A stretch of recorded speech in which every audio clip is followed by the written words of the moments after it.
Hi, Sarah. Welcome to the HelloPrenup podcast. We're so happy to have you. Thank you, Julia. I'm so happy to be here. We've been talking about doing this for a good year now. Yes. We're so excited to hear a little bit more about Honeyfund and you as an entrepreneur. So why don't we start off? Tell me a little bit about your background and how you started Honeyfund. Honeyfund is a gift registry where couples get money for their honeymoon instead of traditional things like sheets and towels. And it's really become very popular amongst Gen Z and millennials, very much making up the majority of the wedding market today. And so we're just so happy to be on this mission to make honeymoons happen for couples. Yeah, I rarely see couples getting married ask for sheets and towels and pots and pans now. They all live together before they get married. Yeah, exactly. And all of those things are very easily acquired at your local Walmart or from Amazon. There's no reason to kind of like ask friends and family to buy you those things anymore. Yeah. But a lot of couples haven't traveled together more than we realize, I think, working in the honeymoon industry for 18 years. Yeah. A lot of couples have never left the United States. Some have never even left their home state. And they have this sort of dream of a wonderful honeymoon. I mean, look at Instagram or TikTok. You can see any destination at any time. You can get inside information about it. And of course, you want to go explore. Yeah. So tell me how you got started with Honeyfund. I know you were also on Shark Tank. Yes. And Kevin is also one of your investors. So I'd love to hear about that. Yeah, we have a friend in common. Yes. So Honeyfund started back in 2006 when we were planning our own wedding, and we didn't really need the stuff like we talked about, and we really wanted to go on a fantastic trip. This was early 2000s. We were really working a lot. We were stressed out from all the wedding planning. We're like, just let's get out of here. Let's go somewhere exotic. So we're like, Fiji. And it was just one of those random brainstorms. Sounds amazing. That sounds far away and really tropical and really great. So we didn't realize it was halfway around the globe from San Francisco. And we just made a makeshift list of things that our friends and family could give us for our wedding. Things like, airfare to Fiji and little flight hoppers between islands and resort, costs and beautiful excursions like sailing through the Mamanutha island chain. And our friends and family overwhelmed us with $5,000 in gifts. Wow. And that was just a makeshift thing that we built. Wow. And so more than that, though, they really said, can you guys make this for other couples? We think that a lot of couples would want this. And that was how we decided to do it. We were aspiring entrepreneurs. We just built it over the course of 9 months, and it launched almost to the day a year after our own wedding. I love that story. And it wasn't super common at the time for people to get trips for their honeymoon, right? It was more stuff. Yeah, I don't even think the word crowdfunding was in use yet when we launched Honeyfund. And it was also before smartphones and social media. Yeah. So things have changed a lot in 18 years. Yes, absolutely. And what do you think? So now, obviously, Honeyfund is a huge company, and so many people are excited about using it for funding their honeymoon trip. Yeah. Why do you think that we've experienced that change? Why do you think couples today are really excited about experiences versus things? Yeah.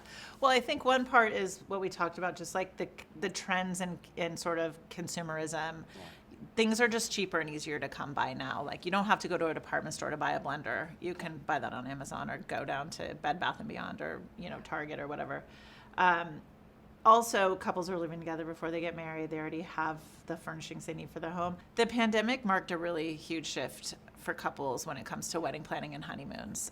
Before the pandemic, we saw couples spending on average maybe $30,000 on their wedding and maybe $3,000 on their honeymoon. So a 10-to-1 ratio. Yeah. Now what we're seeing is $10,000 weddings and $5,000 honeymoons. Wow. So that's a 2-to-1 ratio, and they're going farther. They're spending more time there. They're wanting to taste new flavors and hear new languages and just, immerse themselves. And I think a lot of that is just coming out of the pandemic. It kind of was a time that made you realize what's important in life. Yeah. And, people are just feeling I don't really have the money to spend on one big day. Yeah.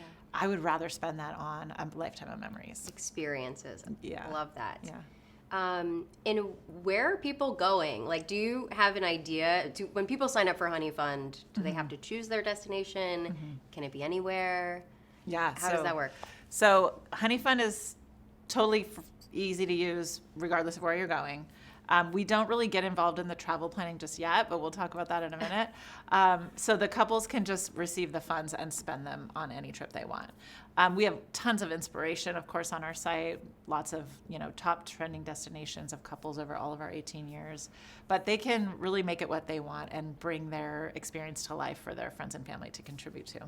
Do you ever have couples after their honeymoon, funded by Honeyfund, come to you and show you pictures and be like, this changed our experience entirely, the fact that this platform existed?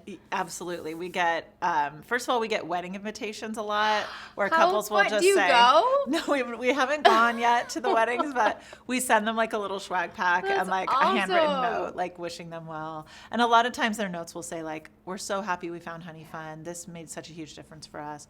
And then a lot of times we'll run giveaways. So we started a national holiday called National Honeymoon Day. Yes. It's on August 14th, which is exactly 6 months Amazing. after Valentine's Day. And it's just another reminder in your relationship to like take time to do something special together. And more than just like a date night, but like a little trip. It could even be a weekend staycation, but just make that time to invest in your quality of your relationship. And so when we run those giveaways, we'll ask couples to submit videos and tell us, like, if they use Honeyfund or why they need this trip. And we get so much amazing love. It's like a beautiful thing. I know. And as a founder, it's so gratifying and meaningful Yes. to hear from the people who use your platform. Yes, absolutely. So tell me, as an entrepreneur, as a founder, what has your experience been like? Oh my gosh. So, I mean, starting something from nothing, I think, is just amazing when you look back and you think like, God, we did that, And then, about 6-7 years in, we got a call from Shark Tank asking if we would apply for the show. And they were looking for entrepreneurs and brands that had been a little more established because, first 5-6 seasons of Shark Tank were a lot of mom and pops, smaller companies, bakeries and things like that. And they were looking at like tech companies and VC funding like for the next big sort of chapter of the Shark Tank evolution. So we applied and we were cast and we got a deal with Kevin O'Leary in season 6. And that, of course, blew up the company.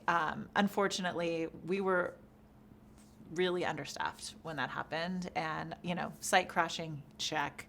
Too many customers for our inbox, check. Like all of the things that are good problems to have. It's a good problem. Good problems. It's a scary problem. Very scary, especially when you have 2 small kids and sure. 3 staff members for a business, right? So, so there was a lot of years of like figuring out how to deal with that. And Kevin was great in a lot of ways, really helpful. We also had amazing advisors, but we were just going through some of our own personal stuff. And in 2017, we were like, let's move the business to Florida. We'll just have an easier time hiring people. We had a cousin out there who was like a really great entrepreneur and like could support us. And so we did that. And then while we were there, unfortunately, we split. And that was probably the hardest part of the journey because my co-founder, my ex-husband, the person that I started this with, like we weren't going forward together anymore. And so how do you do that? How do you handle that as an entrepreneur? Honestly, when you're in business with your spouse. There was so many conversations about like how do we tell the team? I mean, we had obviously there's the personal like we got to tell the kids, but it's almost a bit in a very similar conversation about how do we tell the team? Yeah. And he was our sort of tech brain trust, and how do we transition that out of his hands after so many years of just like really being intertwined with it. So so we got through it. I bought him out of the business in 2019, and then thank you. And we were able to thankfully split everything amicably. We didn't have a prenup, but we probably should have. Okay, next marriage prenup. Yeah, exactly. But yeah, it all worked out, and now my mission is really to help couples stay together for the long haul. Like, what does happily ever after really look like? Because as you know, like when you go out there and put your heart and soul into something like a business, you're learning from your customers, you're learning from your own experience, and you're constantly sort of putting the two together and saying like, how do I take this thing that I've created that has power and influence in the world and give it back to do something good for people?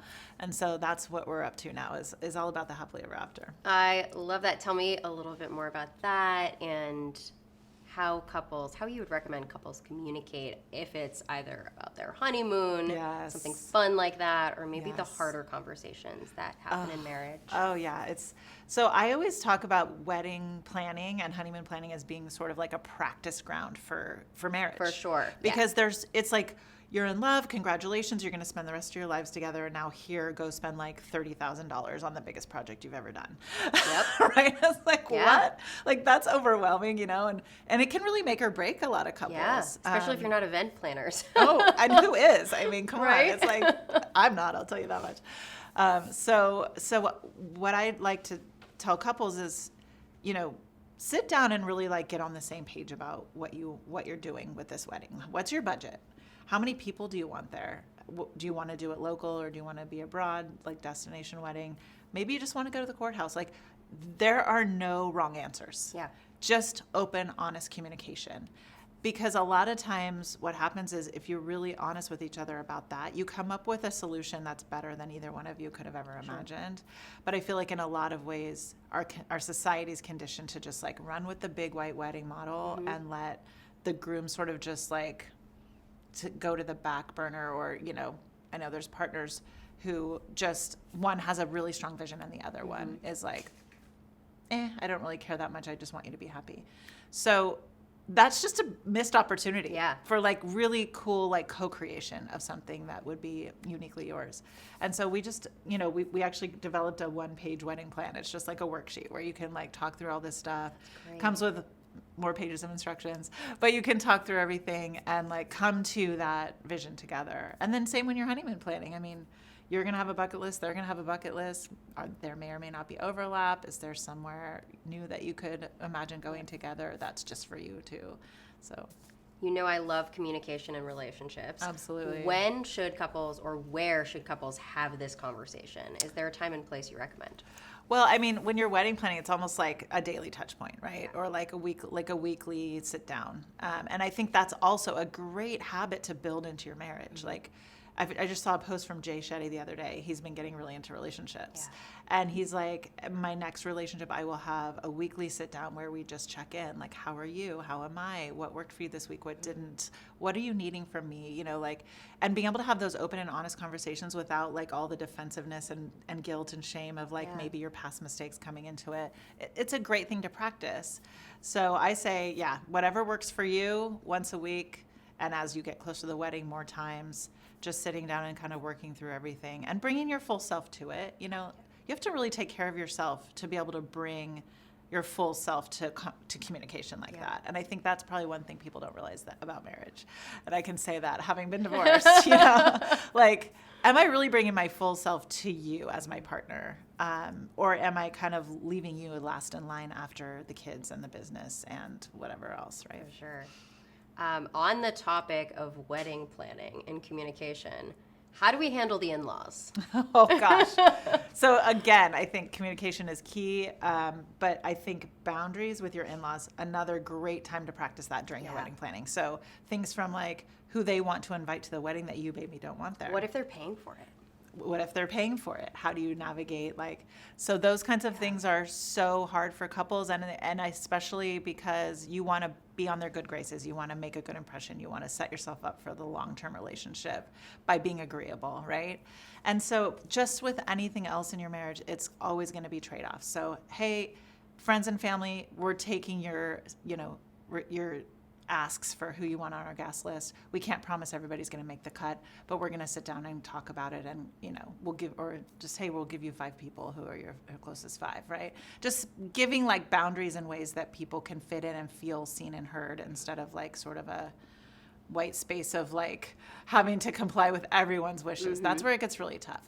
And we actually have a blog article on Honeyfund about like how to politely like shut down a lot of this stuff that happens with the in-laws and other well-wishers, Even it could be your best friend, like, hey, like, oh my God, barn chic. It's like, it's like everything, that I want in a wedding. It's like, well, that's great for you, but that's not my wedding. So we're not doing that. You know what I mean? Like, all of a sudden everybody has an opinion. Everybody has an opinion. And so how do you just politely say, and sometimes it doesn't even have to be necessarily polite, but just like clear.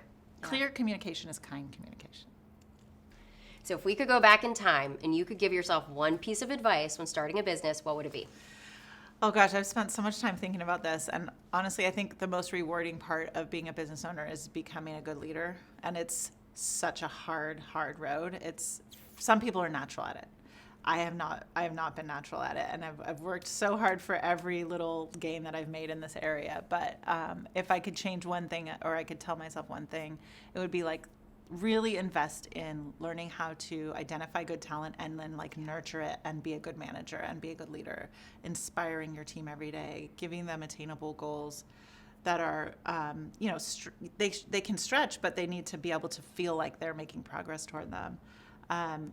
Give them, empathy for the customer and like let them really like feel like they're making a difference, and all of that is just, it's learnable, but it's easier for some than others. As a digital platform, how do you stay in touch with the customer and what they're looking for? I know sometimes behind a screen, it can be easier for us to forget. Yeah, so we actually just spun up a whole research program at Honeyfund. So we've always been really good about taking our customer feedback from emails and reviews and things like that. But a lot of times, the people who will never email you will give you some of the best advice. So we've been reaching out, doing a lot of surveys. We have this amazing touch point. Our VP of operations, who heads up our member success team, she has a master's degree in psychology. Wow. She sends out an email, a personal email to all of our couples in that sort of like 3 to 4, 5 weeks before the wedding, when things start to get heated up and you're a little bit nervous and like the in-laws are throwing everything, sometimes it's really hard for people. And it just says like, hey, we know this is probably a rough time right now. We're here to listen. Feel free to just reply to this email and vent about any topic going on in your life with the wedding or whatever else. And you would not believe the emails that we get. Like everything from like, oh my God, thank you so much. That was so sweet. I'm not going to say anything, but just the fact that you sent me that was great. To like, yeah, like I really miss my dad right now. He's not going to be at my wedding because he died 5 years ago and this is really hard for me. Or yeah, like my in-laws are driving me crazy. Or, we just get the most incredible, and it just getting into people's minds and like where are they feeling the pain. I think that's always an incredible place to insert yourself as a brand. Like be the solution, be the love, be the, the ease in the pain or in the strife of whatever it is your customers do. And I think HelloPrenup does an amazing job at that. We focus on that very much. It's also a really big part of our businesses, ensuring that people have the support that they need during a conversation that is otherwise can be really tough. Sticky. Yeah. What advice do you have for couples on communication around money in a relationship, whether it's planning the wedding or just generally after they're married? Yeah, I would say like start by kind of gauging like how comfortable are you talking about money at all with anyone? Yeah. And if one or both of you is not comfortable, then I would start a program where you start practicing it. So we're talking about our weekly touch points, sit down once a week, and like start with something really innocuous like, hey, what's one thing that you bought recently that you're really super excited about? Or what's one thing that you didn't buy because you weren't sure we had the money for it? And like just start with like really, really tiny, like sort of almost like benign conversations, and then start building up and just getting into the practice of having those conversations. I think doing that when you're still in love and you're not triggering each other is so critical, because then you have a framework for any conversation, right? Like you've established the rapport and the dynamics that you need to cover anything big to small in the long term. That makes a lot of sense. And if couples are in the wedding planning process, do you have any practical tips for them on how to pay for the wedding? Like, do you open a joint account? Do you just split everything 50-50? Yeah. How do you handle it? I'm a big believer in, mine, yours, and ours. Okay. So couples who get married, I blended everything like from day one. I was all in. After you got married. It's just us now, right? No and I prenup, all blended. Yeah, and it was fun and it was great, And we did a lot of great things together financially, but like in hindsight, I think, and what probably is going to be more sort of comfortable for couples today is to have like, okay, I have a job, my paycheck goes into my account. you have a job, your paycheck goes in your account, and then we each contribute to the family budget every month, right? And in that way, you're not worried about, maybe you have savings goals or ideas about how you want your income to grow, you want to invest. Maybe they are like all about just saving for that one big purchase, like a Cybertruck. Wait, is that really a thing? Are you saving for a Cybertruck, Sarah? No, I'm just joking. I'm just imagining that person who's just like, I just want that thing. Like, we're in California. There's a lot of them. We know the guys who are like the Cybertruck guys. Anyway,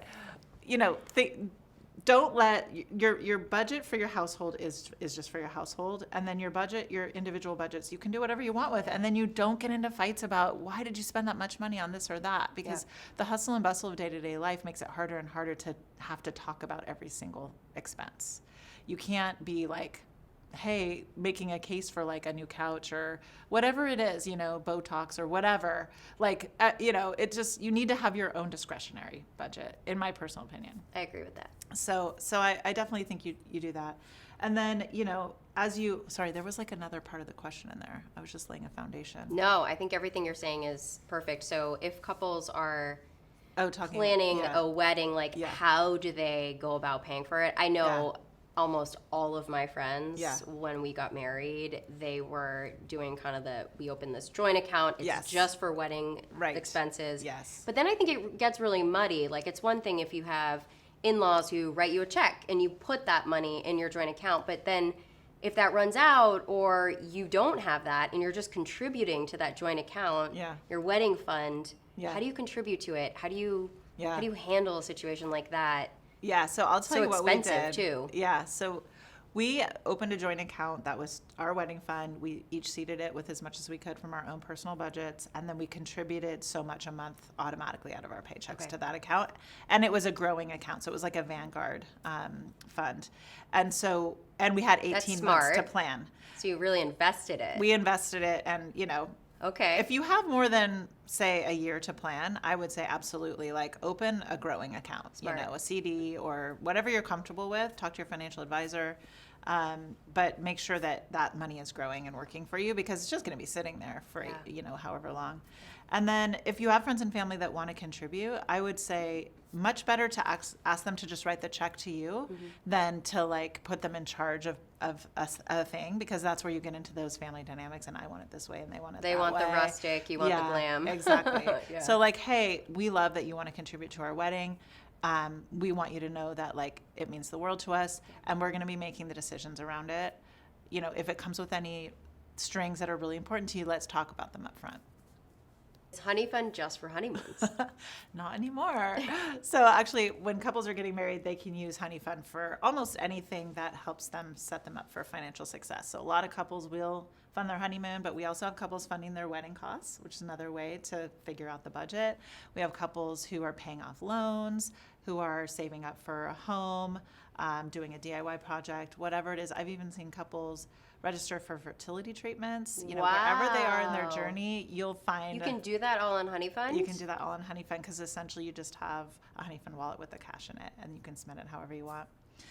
As we sort of continue our mission to help couples live happily ever after, we are also opening up funding for other life events. So babies, anniversaries, milestone birthdays. Smart. These are the kinds of things that we're actually, our research team is working on right now, kind of getting some insights from our members about how they would use those features. And we've seen people already like kind of hack it. They'll open a Honeyfund account. They'll be like, we're not getting married. This is just like so-and-so's birthday. Let's fund a big trip. Oh, and they'll so they're actually using Honeyfund for completely different life events that are, they're not even getting married. Exactly. Yeah. Oh, wow. Yeah.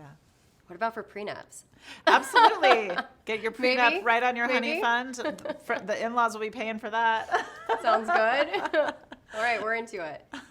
Why not just open a bank account? Why Honeyfund?